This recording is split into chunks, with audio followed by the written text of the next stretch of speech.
Math সলিউশনের সমস্যা চ্যানেলটিতে তোমাদের সকলকে আরও একবার স্বাগত। দেখো আমরা করছিলাম ক্লাস 8-এর সমীকরণ গঠন ও তার সমাধান 19 নম্বর চ্যাপ্টারটি। তার বেশ কয়েকটি অঙ্ক হয়ে গেছে। আজকে আমরা দেখো 12 দাগ থেকে অঙ্কগুলি করবো। দেখো 11 দাগটি তোমাদেরকে হোমওয়ার্ক দেওয়া হলো। 11 দাগ অঙ্কটি খুবই সোজা, তোমরা নিজেরাই করে নিতে পারবে আশা করি। দেখো 12 দাগের অঙ্কটি দেখো কি বলেছে। বলেছে আমার মামা 1000 টাকার একটি চেক ব্যাংকে ভাঙালেন। মামা ব্যাংকে একটা 1000 টাকার চেক দিয়েছিলেন, সেটা ব্যাংকে ভাঙালেন। তিনি কয়েকটি 5 টাকার নোট ও কয়েকটি 10 টাকার নোট পেলেন। যদি মামা মোট 137টি নোট পেয়ে থাকেন, মানে 5 টাকা এবং 10 টাকার নোট মিলিয়ে 137টি পেয়েছে, তাহলে বলেছে কতগুলি মামাকে 5 টাকার নোট ব্যাংক থেকে দিয়েছিল। দেখো ভালো করে বোঝার চেষ্টা করো, আমি আরেকবার বলে দিচ্ছি। ব্যাংকে তুমি 1000 টাকা দিয়েছিলে এবং ব্যাংক থেকে তোমাকে 5 টাকার এবং 10 টাকার নোট মিলিয়ে মোট 137টি নোট দিয়েছে। এখন তোমাকে বলতে হবে যে 5 টাকার নোট কতগুলো ছিল। দেখো, এক হয় তুমি গুনে নিতে পারো, আর দুই হয় তোমাকে অঙ্ক কষে দেখতে হবে যে 5 টাকার নোট তোমাকে কতগুলো দিয়েছিল। দেখো আমি তোমাদেরকে একটি উদাহরণ দিয়ে বুঝাচ্ছি। দেখো ধরো তুমি ব্যাংকে ধরো তুমি ধরো 500 টাকা ব্যাংকে দিয়েছিলে। 500 টাকা না, আমি ধরলাম 100 টাকা ব্যাংকে দিয়েছিলে। 100 টাকার একটা চেক ব্যাংকে দিয়েছিলে। তোমাকে ধরো 4টি দিল 5 টাকার নোট, 4টি দিল 5 টাকার নোট, আর 8টি দিল তোমাকে 10 টাকার নোট। ভালো করে বোঝার চেষ্টা করো। 100 টাকার চেক একটি ব্যাংকে দিয়েছিলে, তোমাকে 5 টাকার নোট দিল 4টি আর 10 টাকার নোট দিল 8টি। তাহলে তুমি এই 100 টাকা কি করে মিলাবে? দেখো 4 টাকার নোট কটা দিয়েছিল, 5 টাকার নোট কটি দিয়েছিল? 4টি। তাহলে 4 5-এ কত হয়ে গেল? 20। একই রকমভাবে একটি 10 টাকার নোটের মূল্য কত? 10 টাকা। তাহলে 8টি ছিল 10 টাকা, তাহলে 8 10-এ কত হয়ে গেল? 80। তাহলে এই দুটো যোগ করলে কত হবে? 100। তার মানে আমরা বুঝতে পারলাম যে 4 টাকার 5 টাকার যে নোট, সেই নোটের যে সংখ্যা, সেই সংখ্যা দিয়ে যদি গুণ করি তাহলে 5 টাকার জন্য কত মূল্য হলো, আর 10 টাকার যে নোট, সেই 10 টাকার নোটের যতগুলো সংখ্যা দিয়েছিল সেই সংখ্যা দিয়ে ওই 10 টাকার নোটকে গুণ করলে তা হবে 10 টাকার মূল্য। 10 টাকা যতগুলো 10 টাকা দিয়েছিল সেই সংখ্যার সাথে তুমি যদি 10 টাকার যে যতগুলো নোট দিয়েছিল সেই নোটের সংখ্যার সঙ্গে যদি তো 10 গুণ করো, তাহলে তুমি পেয়ে যাবা 10 টাকার দ্বারা তোমাকে মোট কয় টাকা দিয়েছিল। এই করে কিন্তু আমরা পেতে পারি। এখানে দেখো আমাদের একটা কথা বলে দিচ্ছে, এখানে 4 টাকা এবং এখানে যেমন আমরা নোটের সংখ্যাটা বলে দিলাম, কিন্তু এখানে তোমাকে নোটের সংখ্যাটা কিন্তু টোটালটা দিয়ে দিয়েছে 137টি। 5 টাকা এবং 10 টাকা মিলিয়ে দিয়েছে। তাহলে তুমি কি করবে? দেখো খুবই সোজা। আমরা তাহলে ধরে নিব যে ধরি 5 টাকার নোট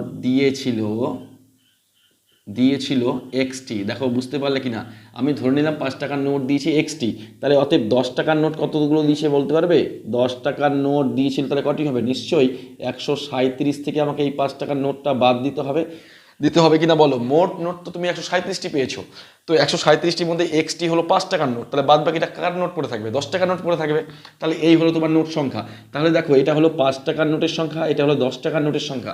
তোমাকে এখনই শিখালাম যে নোট সংখ্যার সঙ্গে যে যত নোট সংখ্যার সঙ্গে নোটের পরিমাণটা যদি তুমি গুণ করে দাও, তাহলে কিন্তু ওই নোট দ্বারা মোট মূল্য পেয়ে যাওয়া। তাহলে দেখো ভালো করে দেখাও, 5 টাকা একটি নোটের মূল্য কত? 5 টাকা। দুটি নোটের মূল্য কত? 10 টাকা। তিনটি নোটের মূল্য কত? 3 গুণিত 5 15 টাকা। চারটি 5 টাকার নোটের মূল্য কত? 4 গুণিত 5 20 টাকা। সেরকম এক্সটি 5 টাকা মূল্যের নোটের মূল্য কত? এক্স গুণিত 5 টাকা। তাহলে আমরা এখানে লিখবো এবার যে এক্সটি 5 টাকার নোটের মোট মূল্য কত হবে বলো? নিশ্চয়ই 5x টাকা হবে। মানে 5 টাকার নোট দ্বারা মোট কত টাকা পেয়েছো সেটা কত হবে? এত টাকা হলো। ধরো তোমাকে 4টি 5 টাকার নোট দাও, তাহলে তুমি কি করবে? 4 গুণিত 5 করবে কিনা? সেরকমই। তাহলে এখানে দিয়েছিল 5 টাকার নোট কটি দিয়েছিল? এক্সটি দিয়েছিল, তাহলে 5 গুণিত এক্স হবে, তার মানে কত? 5x টাকা। একই রকম 137 মাইনাস এক্সটি 10 টাকার নোটের মূল্য কত হবে বলো তো? দেখো তাহলে কি হবে? 10 গুণিত কত হবে? 10-এর নোটের সংখ্যা 137 মাইনাস এক্স টাকা। তাহলে দেখো এটা হলো 5 টাকা দ্বারা মোট মূল্য, আর এটা হলো 10 টাকা দ্বারা মোট মূল্য। তাহলে এই 5 টাকার মূল্য আর এই 10 টাকার মূল্য, এই মোট মূল্য যোগ করে দিলে কোন টাকাটা হবে? নিশ্চয়ই 1000 টাকা হবে। 1000 টাকার কমও দিবে না, বেশিও দিবে না তোমাকে। তাহলে এই 1000 টাকাটা কোথা থেকে আসলো বলো তো? 5 টাকার দ্বারা মোট মূল্য এবং 10 টাকার নোট দ্বারা মোট মূল্য, এই দুটো মূল্য মিলেই কিন্তু 1000 টাকাই হবে, কারণ ব্যাংক থেকে তোমাকে 5 টাকা এবং 10 টাকার নোটই দিয়েছিল, আর অন্য কোনো কিন্তু নোট দেয়নি। তাহলে কিন্তু এই দুটো যোগ করলে কিন্তু আমরা 1000 টাকা পেয়ে যাচ্ছি। তাহলে এখানে লিখে দাও প্রশ্ন অনুসারে প্রশ্ন অনুসারে লিখে দাও 5x প্লাস এটা কত হবে 10 ইন্টু 137 মাইনাস এক্স, এটা কত হলো মোট মূল্য, এটা কত হলো 1000 টাকা হলো। ব্যাস, এই তো তোমাদের সমীকরণ গঠন। এবার এটাকে সমাধান করতে হবে। দেখো 5x থাকলো বা লিখো বা দিকে, এখানে 10 দিয়ে গুণ করলে হবে কত 1370, এখানে হলো 10x ইজিক্যাল টু হলো 1000। দেখো আর একটা লাইন করা যাবে, দেখো 5x থেকে দেখো এখানে মাইনাস 10টা এক্স আর এখানে প্লাস 5টা এক্স, তাহলে মাইনাস এই প্লাসটা 5টা বাদ দিয়ে দিলে মাইনাস 5টা আর উপরে থাকবে, আর এখানে 1000 থাকলো, এদিক থেকে দেখো 1370 দিকে গেলে কী হবে বিয়োগ হয়ে যাবে। এই তো তাহলে এখানে এখানে বা লিখো, এখানে কত হবে বলো মাইনাস 5x থাকলো, আর এদিকে দেখো 1000 থেকে 1370 বাদ দিলে কত হবে মাইনাস 370, এই মাইনাস মাইনাস কেটে দাও, অতএব এক্স ইজিক্যাল টু কত হলো 370/5। দেখো 5 7টা 35, 5 7টা 35, আর তাহলে 2 0 4 5 20 74, তার মানে এক্স সমান সমান কত বেরোলো, এক্স সমান সমান বেরোলো 74। তার মানে কি এক্সটা কি ধরেছিল 5 টাকার নোটের মূল্য, তার মানে 5 টাকার নোট দিয়েছিল তোমাকে 74টি। তাহলে এখানে লিখে দাও অতএব 5 টাকার নোট সংখ্যা সমান সমান 74টি। তাহলে 10 টাকার নোটের সংখ্যা কত হবে, তাহলে 137 থেকে 10 এই 74 বাদ দিয়ে দিলেই পেয়ে যাবে। তোমাদের কিন্তু এইটুকুটাই চেয়েছে, 10 টাকার নোটের মূল্য চাইনি। তোমরা যদি ইচ্ছা করো লিখতে পারো যে 10 টাকার নোটের সংখ্যা হবে, তাহলে কত হবে 137 মাইনাস 74। অঙ্কটা বুঝতে পারলে কিনা দেখো, তুমি ব্যাংকে 1000 টাকা দিয়েছিলে, ব্যাংকে 1000 টাকা দিয়েছিলে, তোমায় কি দিয়েছে 5 টাকা দিয়েছে আর 10 টাকা দিয়েছে। তো আমি কি করলাম, আমি ধরলাম 5 টাকার নোট দিয়েছিল আমাকে এক্সটি, আর 10 টাকার নোট তাহলে কত হবে, মোট নোট তো 137টি, তাহলে 10 টাকার নোট কত হবে 137 মাইনাস এক্সটি। তাহলে এই 5 টাকার জন্য মোট কত টাকা পেলাম 5 গুণিত এক্স, তাহলে কত হবে 5x, কারণ একটা নোটের মূল্য 5 টাকা, দুটো নোটের মূল্য 10 টাকা, তিনটা নোটের মূল্য 3 5 15 টাকা, চারটে নোটের মূল্য 4 5 20 টাকা, তাহলে এক্সটি নোটের মূল্য কত হবে এক্স গুণিত 5 মানে 5x টাকা।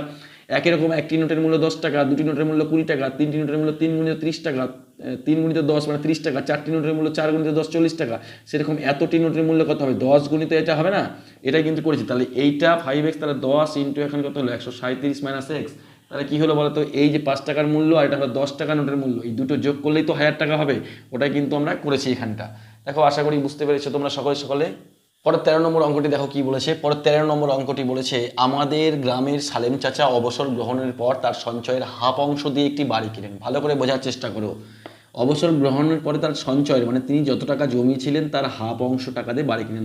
ধরো তিনি সঞ্চয় তার সঞ্চয় ছিল 1 লাখ টাকা, তার মানে 1 লাখ টাকার অর্ধেক কত হবে, হাফ অংশ মানে কি অর্ধেক কিনা, তার মানে 50,000 টাকা দিয়ে তিনি বাড়িটি কিনেছিলেন, ধরে নাও আর কি। হঠাৎ বিপদে পড়ায় তিনি বাড়িটি বিক্রি করে কিনা দামের 5% বেশি পান। তিনি হঠাৎ বিপদে পড়েছিলেন এবং বাড়িটি বিক্রি করলেন, বিক্রি করে দেখলেন যে তিনি যে দামে বাড়িটি বিক্রি করলেন তাতে 5% বেশি পাচ্ছেন, কেনা দামের উপরে 5% বেশি পাচ্ছেন। মানে তিনি যে টাকা দিয়ে বাড়িটি কিনেছিলেন সে টাকা তো পাচ্ছেনই, তার উপরে আবার 5% বেশি পেয়েছেন। ধরো 100 টাকায় বাড়িটি কিনেছিলেন, তাহলে 100 টাকার উপরে 5% বেশি পেয়েছেন, মানে কত 105 টাকায় বিক্রি করেছে, এরকম ব্যাপারটা। হ্যাঁ, তারপরে কি বলছে দেখো, তিনি যদি বাড়িটি 3450 টাকা বেশি দামে বাড়িটি বিক্রি করতেন তাহলে কেনা দামের উপরে 8% বেশি পেতেন। আবার কি বলছে যে তিনি তো 5% দাম বেশি দামে বিক্রি করলেন, যদি ওটা না করে যদি আরও 3400 টাকায় বেশি দামে বিক্রি করতেন তাহলে ওটার 5% হতো না, ওটা হয়ে যেত 8%। তার মানে এখান থেকে এটা ক্লিয়ার হয়ে গেল যে তিনি যে দামে বাড়িটি কিনেছিলেন তার 8% লাভে যদি বিক্রি করেন যে টাকাটা হয়, আর 5% লাভে 5% লাভে বিক্রি করেছিল উনি, 5% লাভে বিক্রি করলে যে টাকাটা হয়, তাহলে 5% বিক্রি করলে যে টাকাটা হয় আর 8% লাভে বিক্রি করলে যে টাকাটা হয়, এই 8% লাভে বিক্রি করলে নাকি 3450 টাকা বেশি হয়। দেখো বুঝতে পারলে কিনা, মূল বিষয়টা বুঝতে পারলে কিনা। পরিষ্কার বলেছে যে তিনি যে বাড়িটি বিক্রি করলেন সেই বাড়িটি তিনি কেনা দামের উপর 5% লাভে বিক্রি করলেন। তারপরে বলছে যে 3450 টাকা যদি বেশি বিক্রি করতেন তাহলে নাকি বলছে 8% লাভ হতো।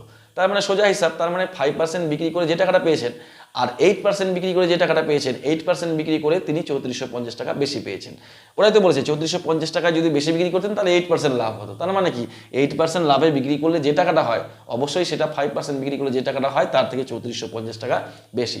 তাহলে আমরা কি করব, আমরা করব কি যে বাড়িটির দামটা ধরে নিব x টাকা এবং x এর একবার আমরা 5% বের করব, আবার x এর একবার আমরা 8% বের করব, করে নিয়ে তাদের বিয়োগ ফলটা আমরা করে দেবো কত 3450 টাকা। দেখো বুঝতে পারলে কিনা। তাহলে এখানে সুন্দর করে লিখো যে ধরি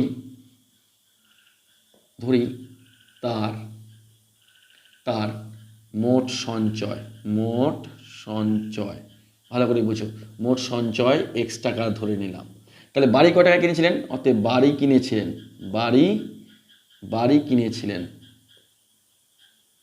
বাড়ি কিনেছিলেন কত দিয়ে বলো, এই দেখো এই এক্স এর হাফ অংশ দিয়ে, মানে হাফ টাকা দিয়ে, তার মানে এক্স এর হাফ টাকা মানে এক্স বাই 2 টাকা দিয়ে, তার মানে এক্স বাই 2 টাকা দিয়ে তিনি বাড়িটি কিনেছিলেন। তাহলে এখন আমাদের কাজ কি হবে, এর একবার 5% বের করব, এর একবার 8% বের করব। এক্স 5% বিক্রি করলে যে টাকাটা হয়, আর 8% বিক্রি করলে, মানে 8% হারে বিক্রি করলে যে টাকাটা হয়, তাদের অন্তর্ফলটাই কিন্তু হবে 3450 টাকা। কারণ পরিষ্কার বলে দিচ্ছে 5% হারে বিক্রি করে তিনি দেখলেন 3450 টাকা যদি আরও বেশি দামে বিক্রি করতেন তাহলে তার 8% লাভ হতো। তার মানে কি 8% লাভে বিক্রি করলে তার যে টাকাটা হয় সেটা অবশ্যই কিন্তু 5% লাভে বিক্রি করে যে টাকাটা হয় তার থেকে 3450 টাকা বেশি। তাহলে এখানে লিখে দাও, অতএব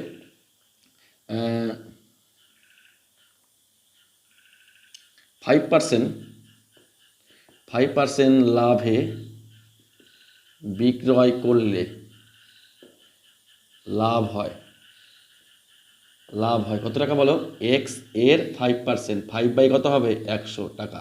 তাহলে সুন্দর করে লিখে দাও 5x বাই 100 টাকা, ব্যাস। তারপর লিখো অতএব 8% লাভে বিক্রয় করলে লাভ হয় কত হবে বলো, এক্স এর 8 বাই 100 সমান টাকা লিখে দাও, সমান সমান হয়ে গেল 8x বাই 100 টাকা।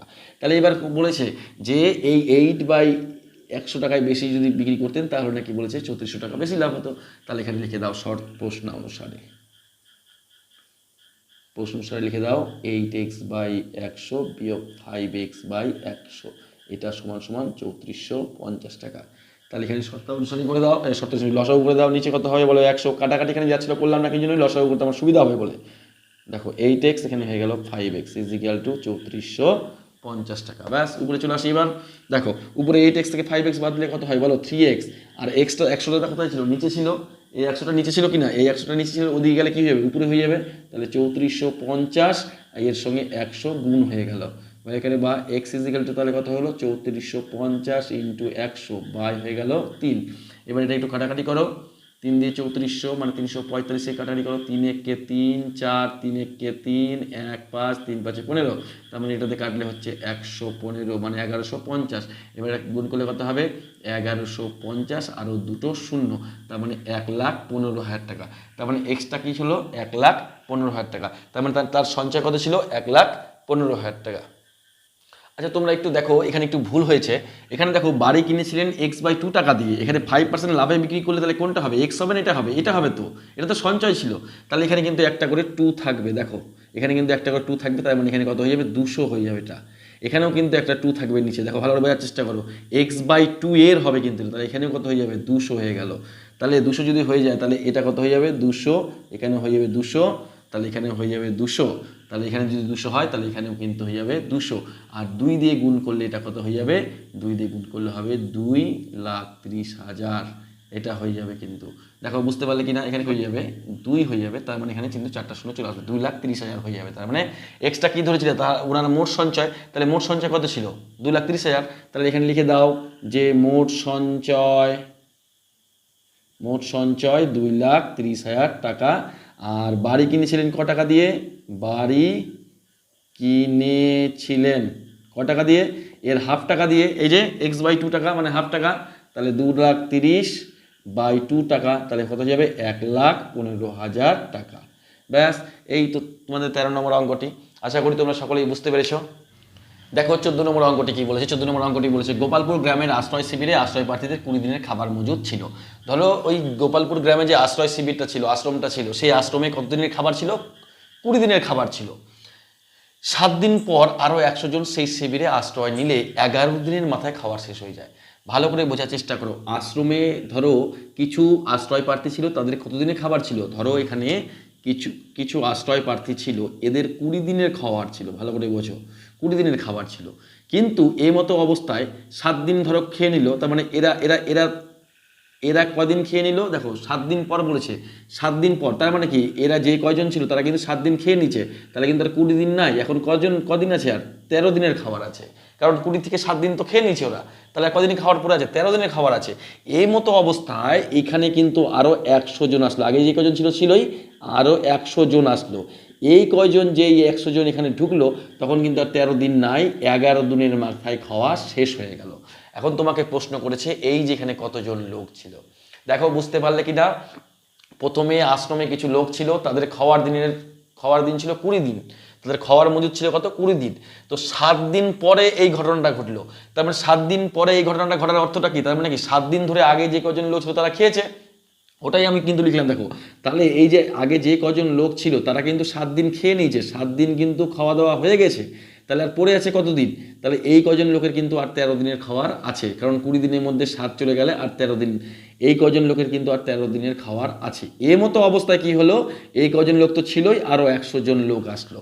তখন বলছে যে 100 জন লোক আসার সঙ্গে সঙ্গে আর 13 দিন নয়, 11 দিনের মাথায় আশ্রমের সব খাবার শেষ হয়ে গেল। তাহলে এখন প্রশ্ন করেছে, এই যে এখানে প্রশ্নবোধক চিহ্নটা দিয়ে রেখেছি, এখানে কতজন আশ্রমে আশ্রয় প্রার্থী ছিল সেটা তোমাকে নির্ণয় করতে হবে। দেখো এই অঙ্কটি আমরা একটু সমানুপাত দিয়ে করি। দেখো সমানুপাত দিয়ে সমীকরণ গঠন করবো, তারপরে দেখো অঙ্কটি কী করে করা যায়। দেখো তাহলে তোমরা সুন্দর করে এখানে লিখো, গণিতের ভাষায় সমস্যাটি হলো, গণিতের ভাষায় সমস্যাটি হলো। দেখো তাহলে এখানে লিখে দাও আশ্রয় প্রার্থী, আশ্রয় প্রার্থী, আশ্রয় প্রার্থী। আচ্ছা এদিকে লিখে নাও, ধরি, প্রথমে লিখে নাও, ধরি মোট আশ্রয় প্রার্থী, আশ্রয় প্রার্থী তোমরা ধরে নাও এক্স জন, ধরে নিলাম আমরা প্রথমে এক্স জন ছিল। তাহলে এখানে লিখলাম আশ্রয় প্রার্থী সংখ্যা, আর এখানে লিখলাম আমরা দিন সংখ্যা। দেখো বুঝতে পারলে কিনা, তাহলে দেখো প্রথমে আমাদের কতজন ছিল, এক্স জন আশ্রয় প্রার্থী ছিল, তাদের 20 দিনের খাওয়ার ছিল, কিন্তু 7 দিন তো খেয়ে নিয়েছে, তাহলে 20 দিনের থেকে 7 দিন চলে গেলে তাহলে আর পড়ে থাকলো কত বলো, আর 13 দিন থাকলো। তাহলে এই এক্স জন লোকের কদিনের খাওয়ার ছিল, 7 দিন খেয়ে নিয়েছে, আর 13 দিনের খাওয়ার আছে। এই মতো অবস্থায় এক্স জন তো আছেই, আরও দেখো 100 জন লোক এলো পরে, তাহলে এখানে 100 জন আরও যোগ হয়ে গেল, তাহলে এটা হলো মোট লোক সংখ্যা। তাহলে বলছি এতজন লোকের, আর বলছি ওরা বলছে যে এতজন লোকের কিন্তু আর 13 দিন কি চলবে, অবশ্যই চলবে না, কারণ এখানে লোক সংখ্যা বেড়ে গেছে, তাহলে দিন সংখ্যা কমে যাবে। তো ওরা বলছে হ্যাঁ যে আর 13 দিন চলবে না, 11 দিনের মাথায় এখানে কি খাওয়ারটা শেষ হয়ে গেছে। এই তোমাদের সমীকরণ গঠন গণিতের ভাষায় সমস্যাটি এটা হলো। এবার এখান থেকে আমরা দেখো রিলেশন বের করবো একটা। দেখো রিলেশন কি হবে, তাহলে লিখো এখানে, অতএব আশ্রয় প্রার্থীর সঙ্গে, আশ্রয় প্রার্থীর সঙ্গে দিন সংখ্যার সম্পর্ক, কি সম্পর্ক হবে, অবশ্যই ব্যস্ত সম্পর্ক হবে।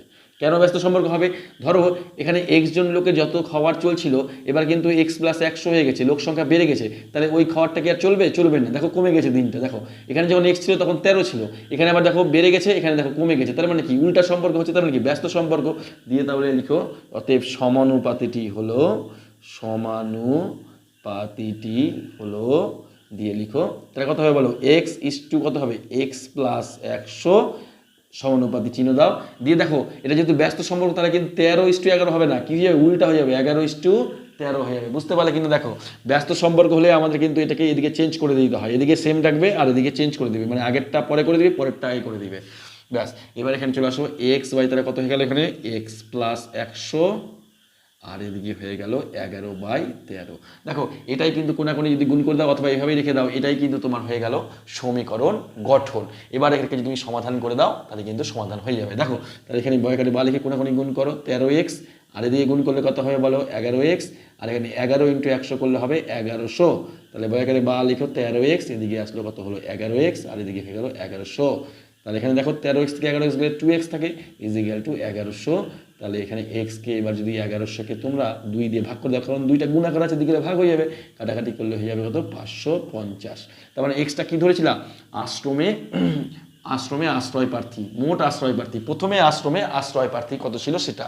তার মানে তোমরা লিখে দাও এখানে প্রথমে কতজন আশ্রয় প্রার্থী ছিল, তাহলে লিখে দাও আশ্রমে প্রথমে 550 জন আশ্রয় প্রার্থী ছিল।